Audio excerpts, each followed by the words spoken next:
If you have clicked on this video, you're actually probably in one of those boats when you're waiting for Australia. You're waiting for a visa, right? And someone which is really close to you stressing about the news. And somewhere in your mind, you have this fear that will your visa get rejected? What if the department thinks you're not a genuine student? What if I mess up something I didn't even know it was wrong? And what if I have been preparing from the last year can just fall apart randomly? So I would say take a deep breath. You're not weak. You're not overthinking. You're human, right? And it's really okay. You just care about your future more. And that actually puts you ahead of the crowd which is out there. So in this video, I'll be actually breaking down things and I'll be talking to you like an elder brother. And I will make sure that you do not lose your sleep on over really small things that can actually be fixed. So in this video, we will be talking about 2025 to 2026 student visa crackdown actually. Why refusals are increasing, what the traffic light system, the new MD115 is, how to stay safe from the red flags, and how to prepare your case and your file confidently and show it as a genuine student, and how to survive and settle in Australia when you will be arriving here. So stay till the end and I will give you all the information in this video. Let's go forward.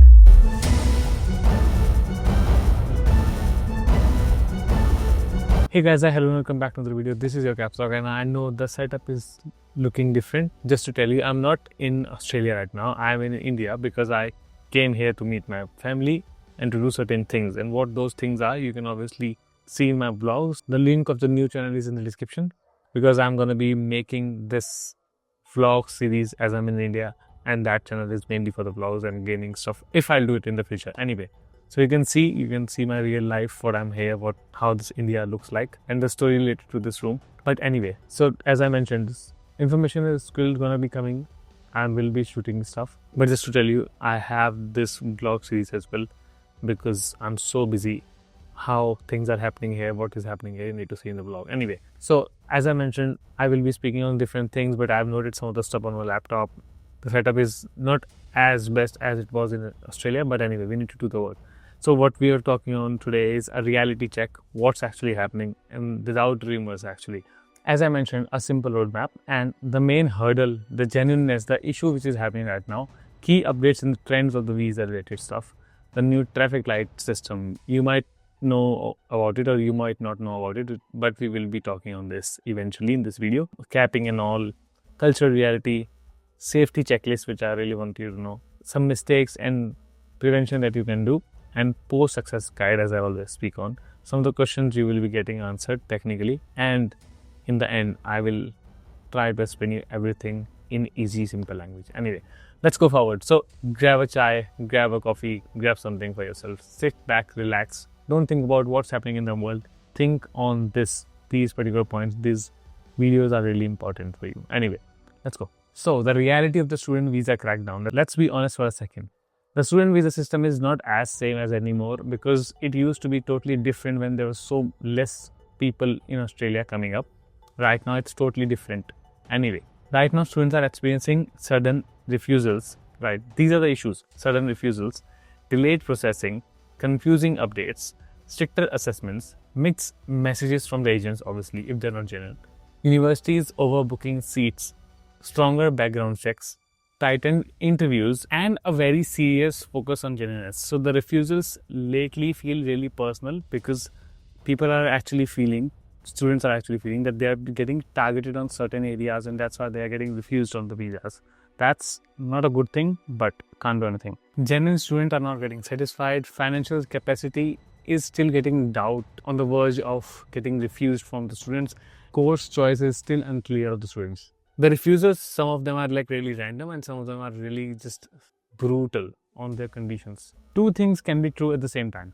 First, Australia still wants genuine students. Yes, we all know that Australia is actually making it very clear on that note that they only want the cream, not the bread. And Australia is removing non-genuine cases as fast as possible. It means that if there's a really long queue, Australia is mainly focusing on the people who have the genuine files. If they're uncertain about any particular criteria or quota of any segment that you would not be fitting in to get a genuine response, then you are just refused. Your job is simple right now. Make it easy for them to see that you are genuine and not perfect but genuine, right? Not rich, not extraordinary, not perfect as I mentioned. Just be genuine, that's it. Now, the roadmap which I was thinking to give you is, let's break the journey as you're going to be like before you apply, after you apply, before you go, after you go, and all. So before you apply, there will be zero mistakes allowed. Yes, because as you're getting this visa file thing sorted, you need to have something that's showing that it is genuine, and you need to have zero issues with the file so that you would not get refused by them.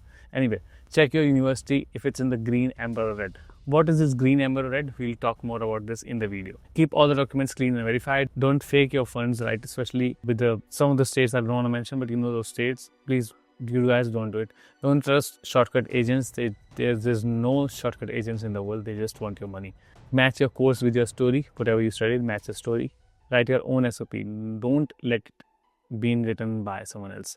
Get your English score, capiche, and prepare mentally for the delays, because delays can happen. There's a really long queue. There's so many people who want to get in, and Australia is focusing on the cream only, as I mentioned. After you apply, so some of the things that you would be keeping in the mind, there is waiting period, right? But stay calm. You need to be really focused and peaceful minded person, because you're applying in a really long queue, and there will be so many people ahead of you and behind of you. So don't spam emails to the HA. They won't be happy, and they might see them as flags.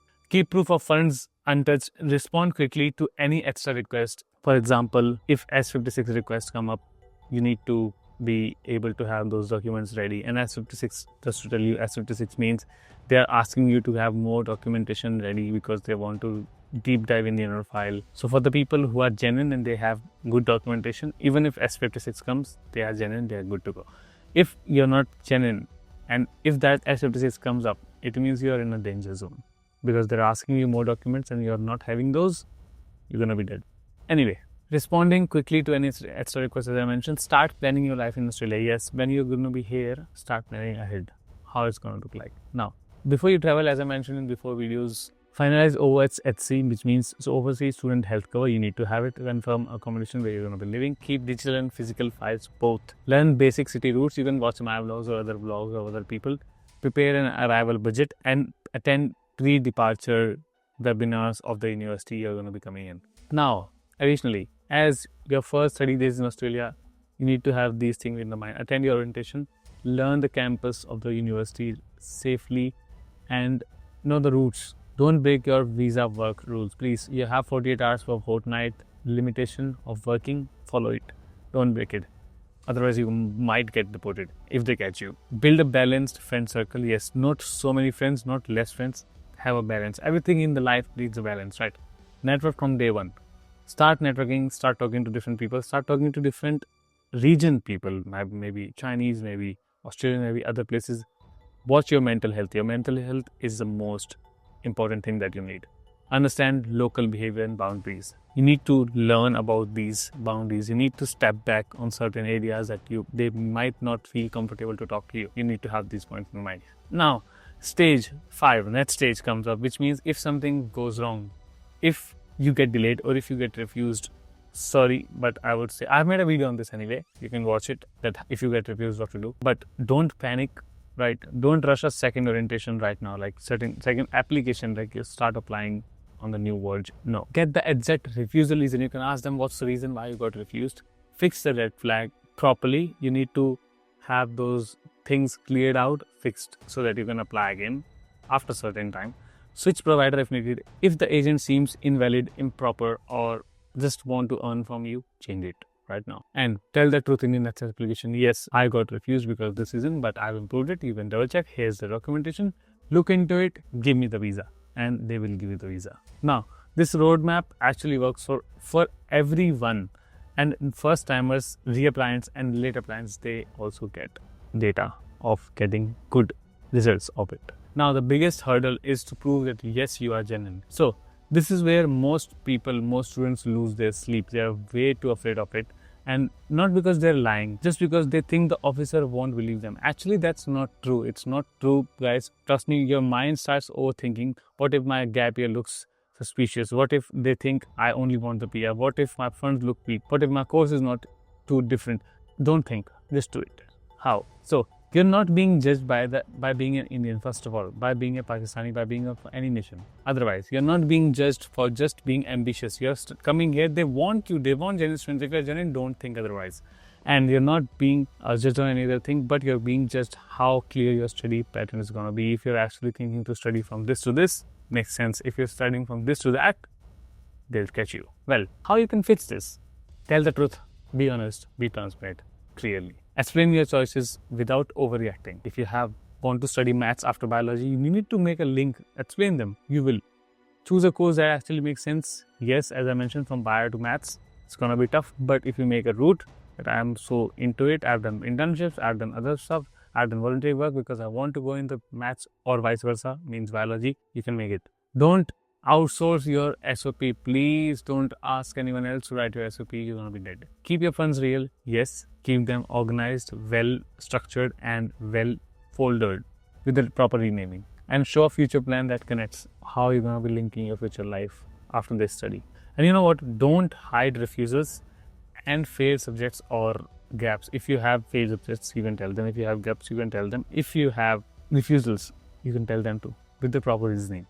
The officer does not want a perfection. They just want you to be transparent and honest. They want the logic of the route that you have been doing since the past life.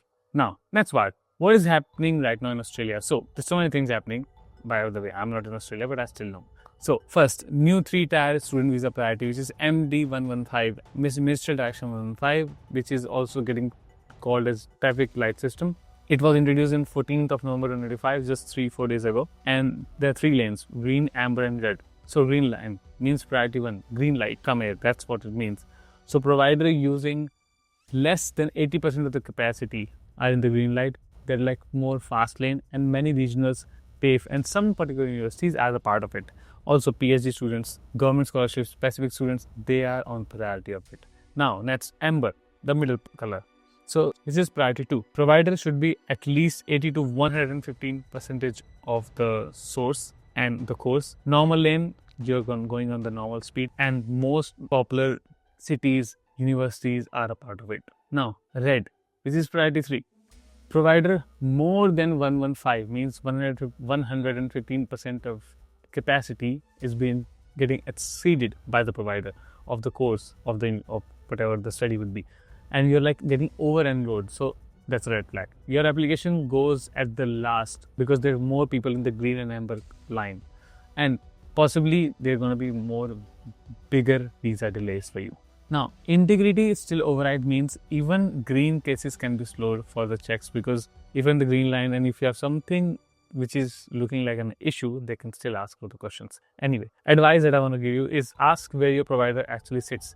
You can ask those providers that where are we sitting right now, and avoid oversubscribing means don't get into much these private colleges. Try to avoid them if you can, and don't get overused private colleges admissions. Anyway, now crackdown on the fraud and misuse. Just to tell you, there's so many fraud and misuse that's happening. You might know them. It's been from the past, but not good. Fake documentations. Yes, new tools like ARIES, university ready type checks, they're getting used to check them. Instant verification of Indian academic papers, and fake means refusal plus possible 3 or 5 years refusal plan from the DHA that they won't let you in if you're fake with any of the documentation. Misuse of level 2. Yes, India just moved to level 2. Everyone is so happy about it. But some agents sold it as an easy visa now. No, it's not true.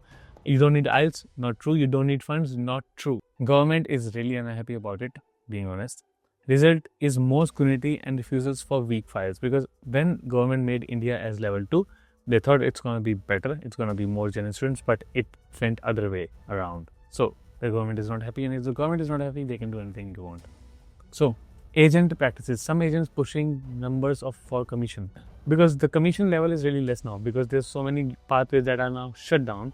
That used to be golden ticket for those agents to earn money from you, but they're now no more. So they're trying to have more quantity of people on the same level of commission so that they can earn more. Government planning means better definitions, more transparency, and possible restriction on onshore transfer commissions. You know everything about it. Advice I want to give you is align your study or your past with ethical agents and colleges and study if you can.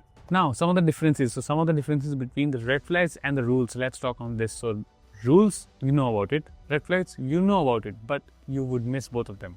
Let's talk. Normal rules. So, just to tell you, everything is not strict against you. It's just normal. For example, normal rules include English score is required. People are thinking they are not required. No, it is still required, even if India is or any other nation is at any other level. Because that's the baseline. Funds verification is way too important these days, apart from anything else. SOP scrutiny, yes, as I mentioned, don't let anyone else write your SOP, write it by yourself. Interviews, they might go for it. Background checks are really stricter these days, and priority processing for good universities is at a certain level that you need to meet priority. These are way too normal stuff because they have been from past as well on Australia's history of immigration. But red flags, the real red flags, let's stop on this. So sudden large deposits, for example, if I'm thinking to apply for Australia after 3 months, I randomly see 3 lakhs or 4 lakhs rupees in my account 3 months before the day I applied. Not true. Looks suspicious, right? Fake balance system is more related to bank statements. They check it, and that's a red flag if you're like into fake system. Inconsistent story. Okay, so the story of your life should be aligning with how things went from the start and now. Make it align. Agents writing everything for you, as I mentioned, don't write it by yourself. Hiding refusals, don't do it. If you're getting refused by any other country as well, show it to them. Unrelated course choices can hamper you, but if you explain properly, it's fine. Poor financial evidence, and then using fake documentation for it is also not good. So whenever you feel confused, ask yourself, would a stranger believe this explanation, what you're writing or what you're submitting? If the answer is yes, you will get your visa. If you think, if I'm a stranger and reading my own file, I might think, nah, something is missing, you're going to get refused very easily. Some of the safety checklists you need to have for the visa thing: genuine funds, clear English score, logical course means aligned, clean SOP written by yourself, supporting documents if you can, like LORs and all, stable bank history and statements, full honesty about the gap year if you have it, verified financial sources, backup scanned copies, and good provider. Avoid the risky ones if you can. Mistakes, as I mentioned, students are making, blindly trusting agents who have really bad past. Try to double search or have multiple agents' point of view, then apply. Fake funds, you know it. Illogical course choice, you know about it. Bad GTE answers, gosh, please. It's all GST as I mentioned, but the answers are still same. You just need to write by yourself. Please do it. Overconfidence, yes. Level 2 is still does not ever mean an easy visa. It means level 2 is easier way for you to get a visa, not an easy visa. And at the last, incomplete documentation. We know about it very well. So be smart and try not to do these mistakes. Now, when you're arrived here, how to thrive in the longer term?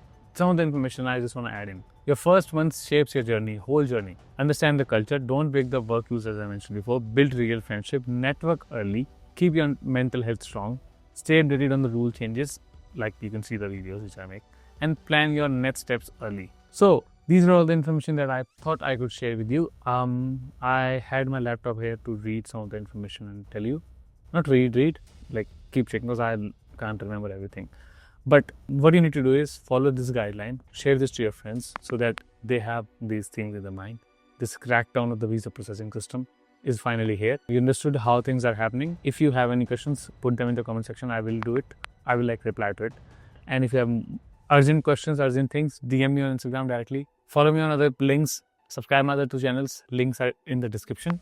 And subscribe to this channel for more videos related to visas, related to global topics, related to scams, related to so much stuff. And if you're doing any particular course, make sure to check KapsLock channel because I have different podcasts with different students on different topics. You might like it. Like, share and subscribe. This is KapsLock signing off from India this time.